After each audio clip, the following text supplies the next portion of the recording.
তাকে নিয়ে আমি নাচিনি, তোমার মতো অশিক্ষিত মানুষ নেচেছে। আমি তো বলেছি আমি কখনো ঠাকুরের গানকে প্রাধান্য দিইনি।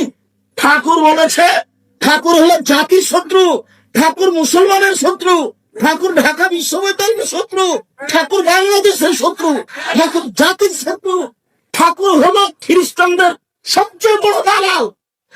মুসলমানেরা বাংলাদেশে বিপদে থাকে ইহুদি খ্রিস্টানের হাতে, আর ঠাকুর লন্ডনে বসবাস করে।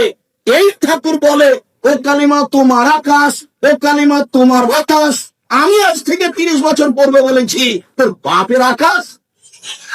সিলেট কোর্টে 5,000 টাকার মামলা হলো, আমি ঠাকুরের অপমান করেছি? আমি ঠাকুরের অপমান করিনি। ঠাকুর বলেছে ও কালিমা তোমার আকাশ, ও কালিমা তোমার বাতাস। আমি বলেছি তোর বাপের আকাশ কালিমা। মুসলমানের বাচ্চারা অশিক্ষিত, ও প্রাধান্য দিতে পারে ঠিক ঠাকুরকে, তার গানকে প্রাধান্য দিতে পারে। আমি আপনার আমার দেহে যতদিন শ্বাস আছে ততদিন ঠাকুরের এই গানের আমি দিবে।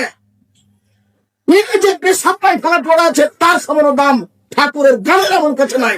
ঠাকুরের গোটা দেখতে মুসলিম, ঠাকুর নিজের হিন্দু, ঠাকুরের কলম হিন্দু, ঠাকুরের কণ্ঠ হিন্দু, ঠাকুরের ডাক হিন্দু, ঠাকুরের গান হিন্দু।